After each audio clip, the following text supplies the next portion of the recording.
Hello everyone, আশা করি তোমরা সবাই খুব ভালো আছো। আজকে একটা ইনফরমেটিভ ভিডিও তোমাদের সাথে শেয়ার করছি। আমরা অনেকেই জানি বা অনেকেই জানি না, মেকআপের ব্রাশ প্রতিদিন কিন্তু গরম জলে যদি আমরা পরিষ্কার করি সেটা কিন্তু ব্রিসেলের জন্য একদমই ভালো না।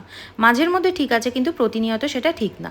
তো আমি যে পদ্ধতিতে খুব তাড়াতাড়ি চটজলদি আমি এই ব্রাশটা ক্লিন করি সেইটাই তোমাদের সাথে শেয়ার করছি। যার জন্য আমার লাগবে ওয়েট ওয়াইপস, ড্রাই টিস্যু আর গার্নিয়ারের ইয়েলো কালারের যে মাইসেলার ওয়াটারটা।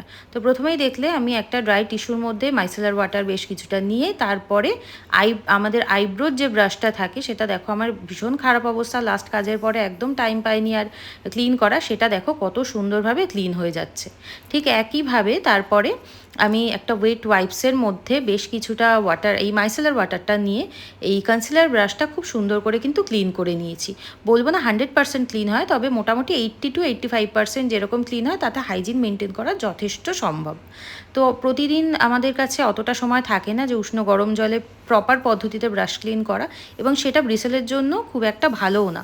ওটা আমি 15 দিনে একদিন বা 1 মাসে একদিন আমি সব ব্রাশগুলো ক্লিন করে নিই, কিন্তু কাজে যাওয়ার আগে সবসময় সেটা সম্ভব হয়ে ওঠে না। তাই এই চটজলদি এই পদ্ধতিতে কিন্তু আমি প্রতিদিন যখন কাজে যেতে হয় বা একদিনে 2-3টে ব্রাইট থাকে তখন কিন্তু এই পদ্ধতিতেই আমি ক্লিন করে নিই।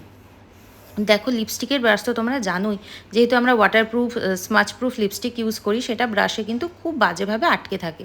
কিন্তু এই মাইসেলার ওয়াটার দিয়ে যদি সেটা ক্লিন করো, দেখো তোমরা নিজেরাই দেখতে পাবে কত সুন্দরভাবে, কতটা এটা নিট অ্যান্ড ক্লিনভাবে পরিষ্কার হয়ে যাচ্ছে।